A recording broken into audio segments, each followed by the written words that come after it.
Now it's Radventure time. Let's kick it into action.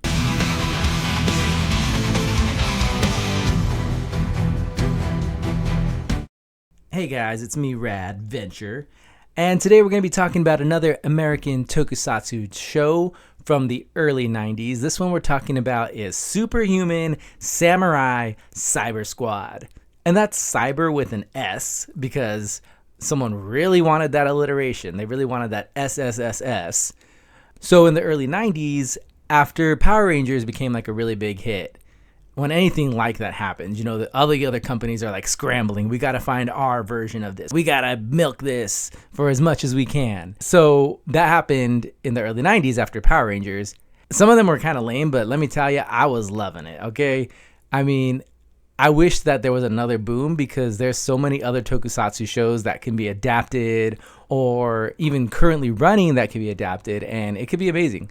I mean, I like the idea of like a dub, which is, you know, decent, but the thing I liked about Power Rangers is that it wasn't just like a dub. It was its own like thing. It took like little bits and it made it its like own thing. And, you know, to varying degrees of success. There's some later seasons or even some episodes of the original Power Rangers that didn't necessarily do the best with the material they had, but there's definitely potential there for something good. And so this was DiC's attempt at jumping on the tokusatsu bandwagon, and they adapted the Japanese tokusatsu show called Gridman. And so Gridman is kind of similar to Ultraman in the sense that it's this sort of otherworldly entity that bonds with the human, and then they fight monsters and stuff. However, instead of just monsters in the world, in Gridman, they fight monsters in a computer. Oi, mate. You filming another one of your videos? Yeah. Hey, what's up, Scalefire? We're talking about Super Human Samurai Syber-Squad this week. But I'm sure you're going to tell me that Gridman was better. Oi, man. Gridman's pretty good, yeah. But I love Super Human Samurai Syber-Squad. You do? Yeah, mate. Because the main character is a guitar rocker like me. Oh, yeah. How is your band going, anyways? I'm kind of in between bands right now, but we're working something out. Oh, that's great. You're kind of like in the situation that Sam and his friends are in the first episode. Yeah, I suppose I am. All right, cool. Well, maybe you'll be on my side this time. So we're going to be talking about the first episode of Superhuman Samurai Syber-Squad. And yes, that's quite a mouthful. But I'll probably say the whole title every time because I love it. But yeah, so we're going to talk about the first episode, To Protect and Servo. You see what they did there? Protect and Servo. Yeah, we got it, mate. All right, anyways. So we're introduced to our main characters, and everyone calls each other by their first names, of course, so we learn who everyone is. My two favorite things in life, eating and hitting things. And Sydney, there's a brain-sucking alien bursting out of your chest. Oh, no thanks, I ate before I came. Sam Collins, this computer of yours is a major piece of junk. Digital Barney watches have more power. How am I supposed to mix our band's demo reel when this toaster can't even hold the home studio software? Oh, hi, Tanker. Yeah, that's right. I like Tanker. He's the type of guy I can hang out with. I love hitting, and I love eating too. So that's one thing about this show is that the comedy is a little bit cheesy. I mean, okay, Power Rangers is pretty cheesy too. Don't get me wrong. The dialogue is... it's gonna be tough. And so Sydney's complaining about the piece of junk that the computer is. I don't know what she's doing. The fact that she's just like drilling, like she's just working on the keyboard and the key falls off, and that is like the proof that this is a piece of junk computer is a little weak. Look, before we start talking about demos, which leads to record deals, Swiss bank accounts, limos, we just gotta remember why we got into rock and roll in the first place. Girls? Exactly. And in my case, Jennifer Doyle. A grade A, high voltage, major source of spectator slowing. Yeah, that's right. That's why you get into a band, to get the ladies. Yeah, but the fact that he has like her picture taped to the bottom of his guitar is a little weird. It reminds me of Zach Morris in the King of the Hill episode of Saved by the Bell, where he like has like this whole like motorized rig coming down from his ceiling, and it's like a life-size printout of Kelly Kapowski. like how was that even possible? Like, did he have the engineering skills to make that rig? Did he like hire someone off of Craigslist to come in and install that? How did he get that picture of her? How did he print it life size? Like, so many questions there. And kind of similar here, like if we are led to assume that he hasn't really talked to Jennifer or expressed his feelings for her yet, how did he get that picture of her? Okay, that's a little weird. And then he calls her like A grade A high voltage major source of spectator slowing. okay, I tried so many times. Like, if anyone can leave in the comments like what he calls her, because I know it's a grade A high voltage major source of spectator. Well, okay, YouTube says spectator slowly, but what does that mean? I don't know. But that's what he calls her, and because that's that's a normal thing to call a girl. A grade A high voltage major source of spectator slowing. Okay, slowing could work. It could be slowing. I don't know. But like I said, the YouTube captions say slowly, which doesn't make much more sense. But yeah, if anyone can understand what he's calling her, that last word, especially, please leave that in the comments. So then we meet the fourth person. This is Amp. Oh, Amp. Oh, you called a wise one? Yeah, well, I was wondering, I heard your brother was an industrial strength bass player. So obviously he's coded as sort of like the screech of the group, but it's just not as well written. So Amp, they say, "Hey Amp, we know your brother. I wanted you to ask your brother if Would he be willing to... Loan you his car? No. Electroplate his gym socks? No. Suck a rat through a straw? No, Amp, just join our band. What an odd request, but I'll ask him. this is sort of just random and it kind of like falls flat, like the loaning the car. It's fine. Loan car, not too weird just yet. The second guess, electroplate his gym socks. What the hell is even that? Then he says like to suck a rat through a straw. Just like, I see the structure of the joke here. It just doesn't really track. It's just kind of random rather than following the logic of the joke. However, I do like the punchline that Amp thinks that it's an odd request that his brother should join the band. So then we find out more about Jennifer. You're right. What are the chances of Jennifer going out with a flashy, talented, silver-tongued charmer like me if we don't have a band together? Well, better luck next time, amigo.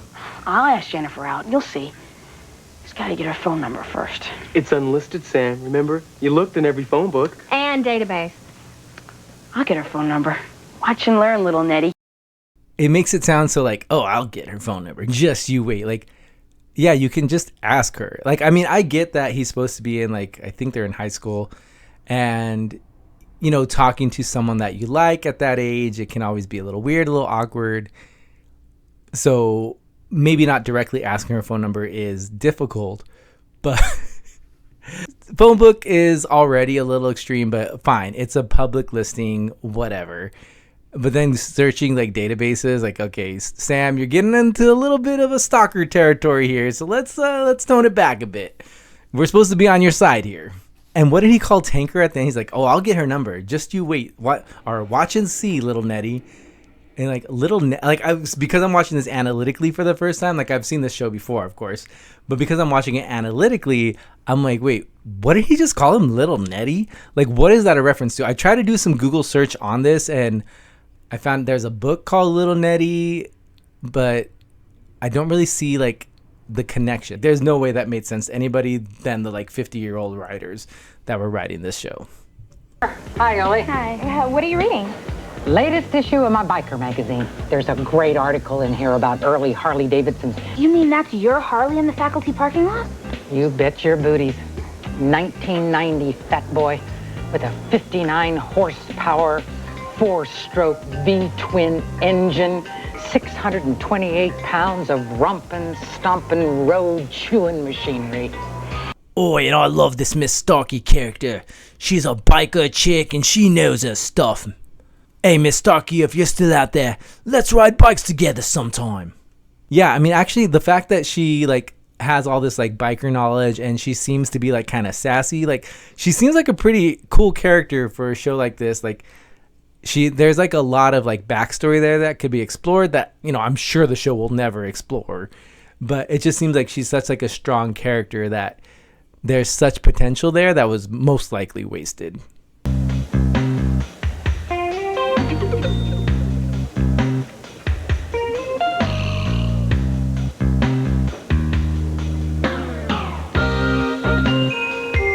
Malcolm, what are you drawing? Oh, Jennifer, I was just, doodling. So this is Malcolm Frink, and he's sort of set up as a villain. As we can see, he's all dressed in black, and he...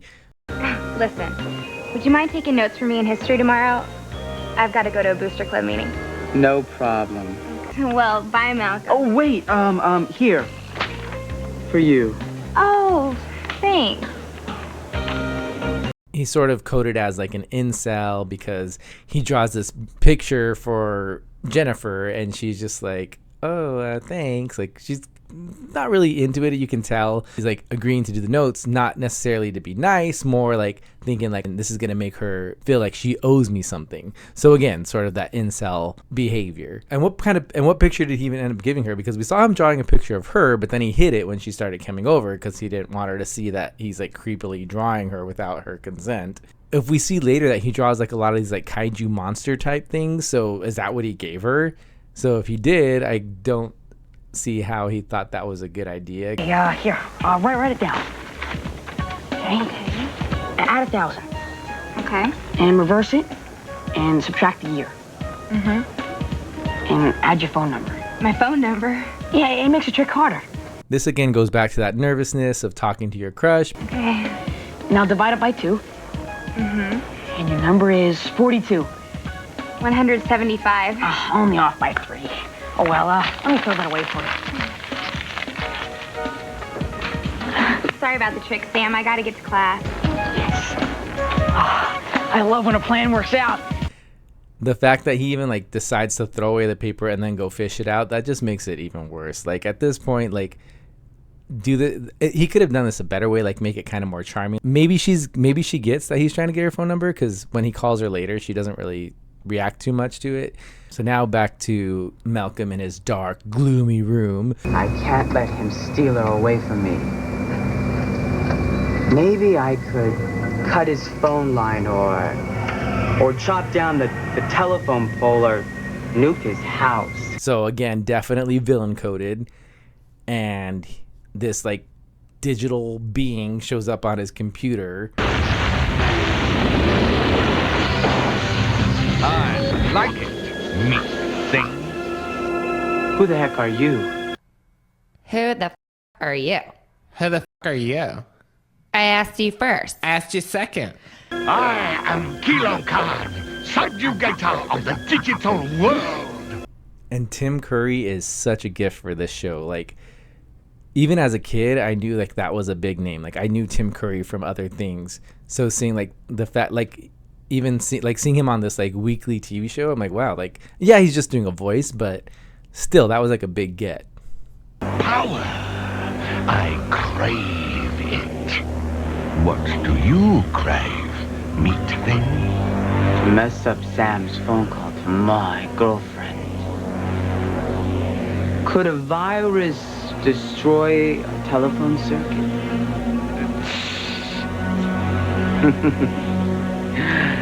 Then you've got a deal. And I love how like sinister both Kilo Khan and Malcolm are, but for two different reasons. Like Kilo Khan has this like big grand scheme, like taking over the digital world or whatever. And then Malcolm's just like, he won't be able to call Jennifer. And it's just like the juxtaposition is just funny. Hey, Sam, why don't you come try out the new sound mixer? Now what? Play something. Okay. No, wait, I'm getting a...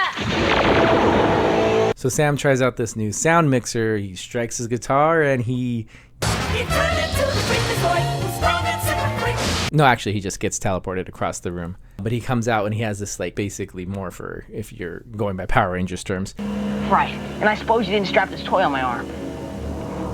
Well, whatever it is, can't you help me get it off? It's kind of nerdy. And he says it looks kind of nerdy. Like, this is what he's worried about, you know. Not the fact that it won't come off, but the fact that, oh, it looks nerdy. I need to get this off. Sam! Mine's off! Oh, that's it. Come on, you guys gotta go. I don't want to make a bozo out of myself in front of you two. Come on, you gotta go.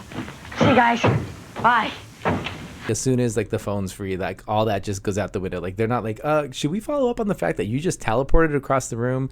No, like Sid and Tinker just leave, and now he's got to call Jennifer. And so she doesn't really seem weirded out the fact that he just randomly calls her.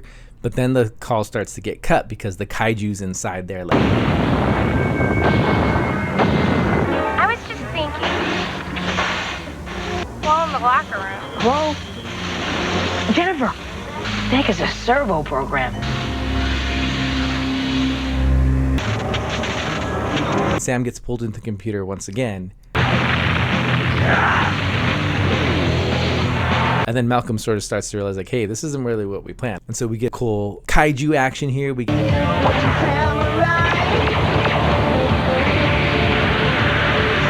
And so the fact that Sam's able to, like, heal everything and back to normal without any instructions, I guess we can just assume, I guess, that it's part of the servo program.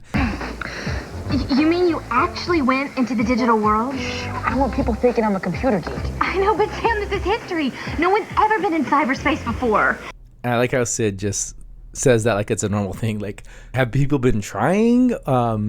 Is it known to be like its own separate realm in this world? I mean, I guess in this world, maybe that is what it is, because she just says it so naturally. Like, oh, no one's ever been in cyberspace. What was it like? Sam's not even like really concerned with the fact that he just did this big heroic act. He's more concerned like, hey, don't mention like computer stuff. Jennifer will never go out with me. Like, as if she's gonna be like, if she finds out like, what are you, like a cyber samurai? That's so gross. I'm sorry, the date is off. I'd rather go with that creep who like gives me drawings of monsters than this geek, this like computer geek. You know, like, it doesn't really make sense. But of course, again, you know, he's a teenage boy. You know, maybe that's the way he actually thinks. But Jennifer does agree to go with him anyways. And she does see the watch, his whatever digital cyber watch thing. And she's not that weirded out by it. So that was the first episode of Super Human Samurai Syber-Squad. If you haven't seen it, I'd recommend watching a couple episodes. There's some okay ones. Yeah, I really like this one too, mate. In fact, this really inspired me. I hooked up a new sound mixer to the arcade game back here. New sound mixer? Scalefire, be careful. Check this out, mate. Oh, great. Now we're stuck in the arcade game. Wait, why do you get to be servo and I'm just like floating around in here? Sorry, mate. You just gotta have that coolness factor, I guess. Yeah, whatever. You're the one who's got us stuck here. Can you get us out? I don't know. Wait a minute, what's that? Looks like we've got a virus to deal with. I'll take care of it. Take that, ya virus. Cool. So can we like get out of here, please?